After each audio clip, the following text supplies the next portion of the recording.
Jackie TV நேயர்களுக்கு வணக்கம். இது பிக் பாஸ் சீசன் 8 தமிழ். நான் உங்கள் ஜாக்கி சேகர். நம்மோடு இணைந்த ஒரு வந்திருக்கிறார். இது 56வது நாள் 57வது எபிசோட் டிசம்பர் 1 அன்று ஒளிபரப்பான நிகழ்ச்சியினுடைய அதாவது ப்ரொமோவுடைய ஒரு பார்வை தான். நம்ம ப்ரொமோ ரிவ்யூ பண்ணவே இல்லை. ஏன்னா ஃபர்ஸ்ட் ப்ரொமோவில் ராயனை பற்றி கேட்குறாரு. ஏன்பா நீ வந்து அடிச்சிருவோம் கிடிச்சிருவோம்லாம் சொல்லிடுறியா, அது எந்த வகையில் நியாயம் அப்படின்றதும், மஞ்சரியை பிடிச்சது என்ன அப்படின்றதையும் ராணுவங்கள்லாம் வந்து ஒரு ரோஸ்ட் பண்ணுற மாதிரி கேட்குறேன். அவ்வளோதான், அதை விடுங்க. ரெண்டாவது, வீட்டை விட்டு யார் வெளியே போகிறாங்கன்றதுக்கான அந்த பால்பேட்டில் வந்து யார் வந்து பொம்மை பேர் இருக்கோ அவங்க வந்து.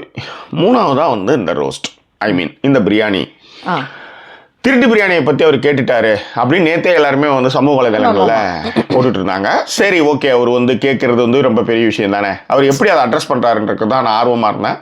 காலையில் இது வந்ததுமே எனக்கு என்ன தோணுச்சுன்னா, இப்போ உதாரணத்துக்குங்க, நம்ம முன்னாடியே சொன்னோம், ஒரு பொதுத்தளத்தில் ஒரு விஷயத்தை அட்ரஸ் பண்ணுறது வந்து ரொம்ப முக்கியம். கமல் வந்து அதாவது ஒரு பெண்களுக்கு ஏதாவது பிரச்சனைனாலோ இதை உங்கள் வீட்டில் இருந்தால் நீங்கள் அப்படி பண்ணுவீங்களா போவீங்களா அப்படின்ற விஷயங்கள்ல இருந்து தான் கற்றுக்கின விஷயங்களையும் சரியாக அட்ரஸ் பண்ணுவார். உதாரணத்துக்கு நாம முதல்ல இருந்து தொடர்ந்ததே சொல்லிட்டு இருக்கிறது என்னன்னா, ஆண்கள் டீம் பெண்கள் டீம் பிரிச்சதே தப்பு. சரி, அப்படியே பிரிச்சாலும் அவங்க எல்லாருமே சோதனை எலிகள் மாதிரி வீட்டில் இருக்கிறாங்க. அப்ப வாரத்துல வந்து ஒருத்தவங்க போகும்போது அந்த தவறுகளை தட்டி கேட்பாங்க, சரி நியாயம் சொல்லுவாங்கன்ற நம்பிக்கையோடு இருக்கும்போது நீங்க தொடர்ந்து ஜாக்லின் அந்த சவுண்டை மட்டும் தான் ரோஸ்ட் பண்ணீங்க, வேற யாரையுமே நீங்க ரோஸ்ட் பண்ணல. அவங்களோட இன்டென்ஷன் என்னன்னு கூட உங்களுக்கு தெரியவே இல்லை. ஆனா நாம திரும்ப திரும்ப கத்திட்டு இருந்தது வந்து, அதாவது நீ என்னை எதிர்த்தா, நீ என்னை கேள்வி கேட்டா நான் அதை எப்படி வேணாலும் டேக்கலா மாத்துவேன், அதை எப்படி வேணாலும் செய்ய வைப்பேன் அப்படின்றது அவங்களுடைய அஜெண்டாவே இருந்தது. 50 நாள்ல அவங்க வந்து உத்தமர்களாக மாறலாம். அதுல மிக முக்கியமான ஆட்களாக நான் வந்து முத்துவ சொல்லுவேன், ரெண்டாவது அருணை சொல்லுவேன், மூணாவது தீபக். இந்த 3 பேருமே வந்து அதுல வந்து எந்த வகையிலுமே சளைச்சவங்க இல்லாம தான் பண்ணாங்க. 50வது நாள் தான் அவங்களுடைய மென்டாலிட்டியில இருந்து பார்வையில இருந்து மாறிச்சு. காரணம் என்னன்னா, எல்லாம் ஒன்னா சேர்ந்துட்டாங்கன்ட்டு. இல்ல, இதுல இன்னுமே விஷாலுடைய மென்டாலிட்டி மாறல. ஆனா நீங்க விஜய் விஷாலை பற்றின கேள்விகள் நீங்களே பாத்துக்கோங்க, நீங்களே செஞ்சுக்கோங்க, தவிர்த்து வேற எதுவுமே சொல்லல. இது எந்த வகையில நியாயம்ன்றது நம்ம முன்னாடியே சொன்னோம். ஒரு தவறை வந்து திரும்ப ஒரு தவறை செய்ய விட்டுட்டு நீங்க கேள்வி கேட்கறது தான் நியாயமான விஷயம் தான். அப்பதான் அது வந்து நிகழ்ச்சிக்கு வந்து வலு கூட்டினாலும் கூட 50 நாள் வரையுமே நீங்க அட்ரஸ் பண்ணாம இருக்கிறீங்க. ஒரு பொண்ணை வந்து தப்பா பேசுறான், அந்த பொண்ணு கூட போய் ஆடுறாப்ல, எல்லாமே பண்றாப்ல, ஆனா நீங்க என்ன பண்றீங்கன்னா தடவி கொடுத்தீங்க. ரைட், அதை விட்டுடுங்க. நேத்து என்ன நடந்தது? நேத்துக்கு மஞ்சரியோடைய விஷயங்களை வந்து நீங்க கேள்வி கேட்டீங்க. நீங்க மஞ்சரிக்கு என்ன சொன்னாங்கன்னா வந்து டோஸ்ட் பண்றது அவங்க பக்கம் நியாயம், இவங்க பக்கம் நியாயம், அவ்வளவு வேக்கானம் பேசி அவ்வளவு விஷயங்களா பண்ணீங்கல்ல. எதுக்கு பண்ணீங்க? ஒரு டோஸ்ட் பண்றதுக்கு வேலையா இருக்கும்போது நீங்க இன்னொரு வேலையை செய்ய சொல்றீங்கன்றது அங்க பிரச்சனையோட மையப்புள்ளியாவே இருந்தது இல்லையா? அப்ப ஊராமுட்டு ரேஷன் எல்லாம் திருடி வந்து எல்லாத்தையும் தின்னு இருக்காங்க. இது வந்து பிரியாணி மட்டும் கிடையாது, அவங்க வந்து நூடுல்ஸ்ல இருந்து எல்லாமே தின்னுட்டு இருக்காங்க. அந்த தின்ன விஷயத்த நீங்க எப்படி கேள்வி கேட்கணும்? நேத்து எவ்வளவு கேட்டீங்க? அதாவது அந்த பொண்ணே நான் தான் சாரின்னு சொல்லி மஞ்சரியை வந்து அப்படியே வந்து உட்காந்தாங்கல்ல. இன்னைக்கு இதை நீங்க எப்படி அட்ரஸ் பண்ணிருக்கணும் நான் கேட்கறேன். இதை மழுப்பலா தான் நீங்க பண்ணி நேத்து சொன்னீங்களே, இது அது பேர் என்ன, சாச்சனா கிட்ட எதுக்கு நீங்க சிரிக்கிற சாச்சனா, உனக்கு இதை எப்படி சிரிக்க தோணுதுன்னு கேட்கல. சோ அந்த சாத்தனை சிரிச்சதையும் நீங்க வந்து கடுமையா சொல்லவே இல்லை. அது ஏன் வரலன்றதா கேட்டோம். சரி, இப்ப அதை விட்டுடுங்க.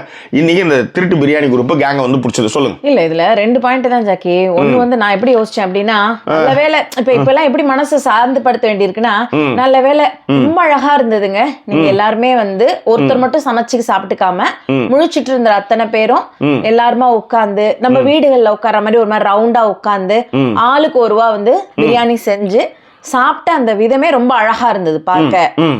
அப்படின்னு சொல்லாம இருக்காரு அப்படிங்கிற மாதிரியான ஒரு ஃபீல் வருது விஜய் சேதுபதியை பொறுத்த வரைக்கும். ஏன் இதை சொல்றேன் அப்படின்னா, நீங்க நேத்தே எப்படி இருந்தது, இப்ப நேத்து பண்ண அத்தனை விஷயங்கள் இருக்கு இல்லைங்களா, மஞ்சரியை கார்னர் பண்ணது. இப்ப நீங்க அதை எப்படி ஆக்கிட்டீங்க அப்படின்னா, தீபக்கு ஏதாவது ஒன்னா நான் நிப்பேன்டா, அருணுக்கு ஏதாவது ஒண்ணுன்னா நான் கேப்பேன்டா அப்படிங்கிற மாதிரி இருக்கே தவிர்த்து, அங்க அவங்க செஞ்ச தப்பே இப்ப வந்து தப்பு மாதிரியான ஒரு விஷயமா இல்ல. அப்ப இப்ப தீபக் அந்த இடத்துல இருந்தாலோ இல்ல அருணோ இல்ல இந்த மாதிரியான ஒரு கேங் அங்க இருந்தாலோ, நீங்க அதை வந்து அவங்களுக்கான பிரச்சனை அது. அதாவது எப்படி சொல்றது, அது ஒரு ஹவுஸுக்குள்ளார அவங்க ஏதோ சும்மா விளையாட்டுத்தனமா பண்ணிட்டாங்க, காலேஜ் எல்லாம் பண்றது இல்லையா, அந்த மாதிரி நீங்க ஒரு ஃபீலை கொண்டு வந்து அவங்கள ஏதோ உத்தமர்கள் மாதிரியும், அவங்க ரொம்ப ஜாலியான ஒரு கேங், ஜாலி கேங்னா இப்படித்தானே இருப்பாங்க அப்படிங்கிற ஒரு ஃபீலையும் தான் மக்களுக்கு கொடுக்குறீங்க. இந்த நீதி நியாயம் பேசின அருண் உங்க மூஞ்சி எங்க வச்சுக்கீங்க அப்படின்னு போது மூஞ்சி திருப்பிட்டு வெக்கப்படுறாரு, அது அசிங்கமா இல்ல? அதை அப்படிதான் நீங்க அட்ரஸ் பண்ணுவீங்களா? நான் கேட்கறேன், தெரியாம கேட்கறேன். இப்ப நான் என்ன சொல்றேன்னா, எளிமையானவர்களாம் உங்களுக்கு வந்து வீரம் பொத்துக்கிட்டு வருது, அவங்க கிட்ட இருந்து அவங்க வாயாலே வாங்கின்னு வந்து அவங்கள வந்து கார்னர் பண்றீங்க. ஆனா இந்த மாதிரி வந்து கொஞ்சம் சொஃபிஸ்டிகேட்டடா ஒரு அளவுக்கு வந்து பின்புலம் இருக்கிறவங்கன்னா நீங்க கேள்வி கேட்க தயங்குறீங்க. இதை நான் என்னைக்கு சொன்னேன் தெரியுமா? எப்ப தீபக்கே கேட்காம ஜாக்லினை கார்னர் பண்ணி காலில் விழுந்து மன்னிப்பு கேட்க வச்ச அப்பலையே நான் அப்பயே சொன்னேன், ஒரு பொதுத்தளத்தை தவறே செய்யாதவங்கள கார்னர் பண்ணி மாக் பண்ணி அதை வந்து தப்பு செய்ய வைக்கிறது அருணுடைய புத்திசாலித்தனம். அருண் அதை கரெக்டாக செஞ்சுட்டு இருக்கிறாரு, அதை ஒரு கேள்வியே கேட்காம போறாரு. அப்ப பொதுத்தளத்தில் இந்த மாதிரியே வெளியில வர்ற பொண்ணுங்க, அதாவது நம்ம தமிழ்நாட்டில் ஜிடிபியில இருந்து நிறைய விஷயங்களுக்கு வந்து நம்ம வந்து முன்னாடி வர்றதுக்கு காரணம், தமிழ்நாட்டில் ஏகப்பட்ட தொழிற்சாலைகள் இருக்கு. அந்த ஏகப்பட்ட தொழிற்சாலைகள்ல 40%, அதாவது வெளியில இருந்து இல்ல 40% பெண்கள் வேலைக்கு போறாங்க. இது வந்து மற்ற எல்லா ஸ்டேட்டை விட நம்மளுக்கு அதிகம். காரணம்னா நம்ம படிப்பு கொடுத்துருக்கோம். ஸோ படிப்பை கொடுத்து முதல் தலைமுறையான ஆட்கள் வந்து பெண்கள் வந்து வேலைக்கு வரும்போது இப்படியான சூழல்கள்லாம் இருக்கும்போது தவறு நீங்க அட்ரஸ் பண்ணணும். ஒரு பொது தளத்தை இதெல்லாம் நீங்க அட்ரஸ் பண்ணணும் நம்ம தொடர்ந்து சொல்லிட்டு இருக்கோம். அதை வந்து போற போக்கில் கழுவுற மீனா போயிட்டு நேத்து வந்து மஞ்சரியை வந்து அவ்வளவு ரோஸ்ட் பண்ணீங்கல்ல, அந்த வந்து எவ்வளவு கூலி கொடுக்குற அளவுக்கு வச்சீங்க நீங்க. நான் தான் தப்பு, அவர் தப்பு பண்ணா நானும் தப்பு. இப்ப இந்த இது வந்து எவ்வளவு பெரிய தப்பு இது. இல்ல நீங்க அத வந்து ஒரு ரோஸ்ட்க்கு இவ்வளவு பண்ணீங்க. நான் வந்து அதாவதுங்க ஃப்ரிட்ஜே திறக்க கூடாது, நான் கொடுக்கவே மாட்டேன். நீங்க ரூல்ஸ், அதான் நீங்க ஒரு கட்டமைக்கிற ரூல்ஸ், ஒரு டெக்கோரம் ரூல்ஸ் நீங்க ரெடி பண்ணீங்கல்ல. இப்ப இன்னைக்கு டெக்கோரம் பத்தி பேசுறாருல இப்ப தீபக், இதை நாளைக்கு என்ன பண்றாரு பாப்பா, அதெல்லாம் வந்து நாளைக்கு பார்க்க தான் போறோம். ஆனா இந்த ஒரு விஷயம் எவ்வளவு ஒரு தவறான விஷயம். அந்த தவறான விஷயத்துக்கு ஒரு சின்ன பொண்ணு நேற்று வந்து கேள்வி கேட்டுட்டு இருக்குது, உங்களை வந்து சுத்த விட்டுட்டு இருக்குது. அந்த பொண்ணை வந்து அடக்கி டக்குன்னு வந்து நீ பண்ணது பெரிய தப்புன்னு சொல்லிட்டு அடுத்த வேலைக்கு போக உங்களுக்கு முடியல. அதை விட கொடுமை இந்த இந்த திருட்டு பிரியாணி கேங் வந்து ஒரு தப்பே இல்லாம நிக்கிறாங்க பாருங்க. அவங்க அருண் நீங்க எங்க மூஞ்சி வச்சுப்பேன், இது ஒண்ணு. அடுத்து தர்ஷிகா சொல்றாங்க, சார் எங்களுக்கே ஆளுக்கு ₹1 கிடைச்சது, நான் திருடி திங்கிறதுக்கே அசிங்கம் அப்படின்னு கூட சொல்ல முடியும். அதாவது உங்களுக்கு வந்து சிரிப்பா சொல்லிட்டா உங்களுக்கு வந்து நீங்க அப்படியே விட்டுட்டு கடந்து போயிடுவீங்க. அருண் வந்து அப்படியே வந்து சரி இன்னைக்கு சாயங்காலம் பாப்போமே அது எப்படி பாக்குறீங்கன்ட்டு. ஆனா ஒரு தொனின்னு இருக்குங்க, அதை நீங்க அட்ரஸ் பண்ற விதம் ஒன்று இருக்குது. அதுதான் நீங்க மஞ்சரி ஜாக்லின் மற்றவங்கலாம் பண்றதுனா ஒரு மாதிரியும். ஆனா அதே வந்து இந்த மாதிரியான அதுவும் பார்த்தீங்கன்னா நீங்க அருண் வந்து ரொம்ப, அதுவும் அருணுடைய ஆளு வந்து வெளியில ஏதோ சொல்லிட்டாங்க போயிட்டாங்கன்றதுக்காக அதுக்கு ரொம்ப சாஃப்ட் நேச்சராகவே பண்ணிட்டு இருந்தாரு. அதுக்கு தான் இல்ல ஜாக்கி, அதான் இப்ப நான் சொல்ல வந்தேன். உங்களுக்கு தொனி வரலன்னு சொன்னா ஒத்துக்க மாட்டேன். நேத்து மஞ்சரிக்கு வந்த தொனி சாச்சனாக்கு வரமாட்டேங்குது. அருணுக்கோ இல்ல தீபக்குக்கோ வர்ற தொனி ஜாக்லினையோ இல்ல சௌந்தர்யாவையோ கேட்கும்பொழுது வரல. நாயனை கேட்கும்போது விளையாட தானே வந்திருக்கீங்கன்னு சொல்லிட்டு மூஞ்ச மாத்துறதும் துணிய மாத்துறதும் தெரியுது இல்ல, அது தப்புன்னு தெரியுது இல்ல. அதற்கு விட ஈக்குவலண்டான தப்பு ஒருத்தவங்களுடைய ரேஷனை அவங்க ஒரு தடவை செய்யல. அப்ப நீங்க என்ன செய்யணும், ஒரு தடவை திருடி தின்னா பரவாயில்லமா, அப்ப திருடி தின்னுட்டே இருப்பீங்களா அடுத்தவங்க ரேஷனை? யோகியம் பேசுறீங்க நேத்து அருண். நேத்து உங்களுக்காக நான் மஞ்சரிக்கு வந்து உங்களுக்காக நான் பேசிக்கிட்டு இருக்கேன். இப்ப மஞ்சரி ஒளிச்சு வச்சு சாப்பிடுறீங்களேன்னு உங்களை கேட்டது கரெக்ட் தானே தர்ஷிகா? கரெக்ட் தானே அருண்? அதுக்கு எதுக்கு அவ்வளவு சீன் கிரியேட் பண்ணீங்கன்னு கேட்கலாம்ல.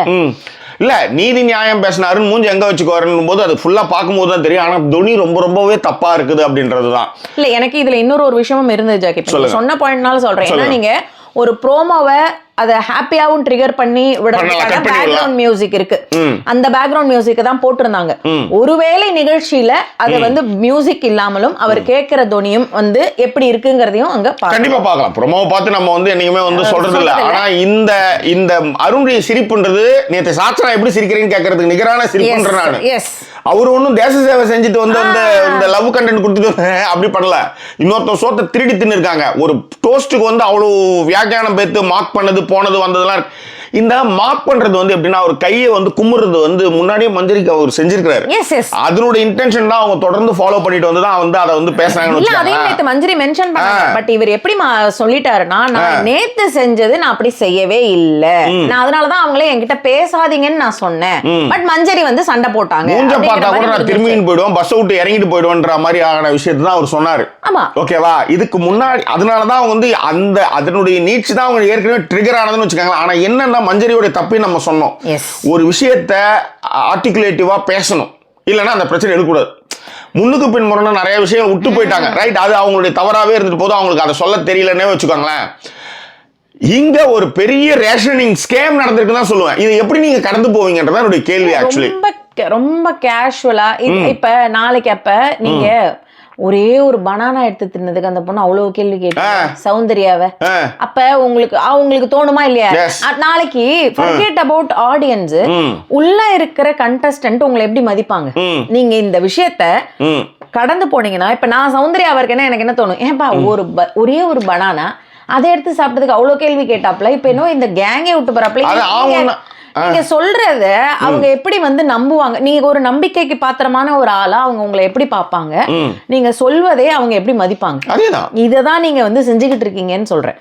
இது இப்படியே போயிட்டு இருந்தீங்க அப்படின்னா சரி, இது விடுங்க. அதனால நீங்க கடந்து போயிடுவீங்க. இல்ல அதை விட கொடுமை இல்ல இதெல்லாம் காலத்துக்கு நிக்கும் மேடம். இதெல்லாம் வந்து ஒரே நாள்ல போற விஷயம் இல்ல, நான் கிடையாது. அதான் சார் இப்ப சொல்றேன். ஒண்ணு இல்ல எப்ப பார்த்தாலும் மஞ்சரியை வந்து ஒரு பிம்பத்துல வச்சிருக்காரு. அவங்க ரொம்ப படிச்சவங்க. ஆர்ஜி ஆனந்தி. ஆர்ஜி சாரி மஞ்சரின்ற மாதிரி ஆர்ஜி ஆனந்தி வந்து ரொம்ப பிம்பத்துல வச்சிருக்காருன்னு வச்சுக்காங்களேன்.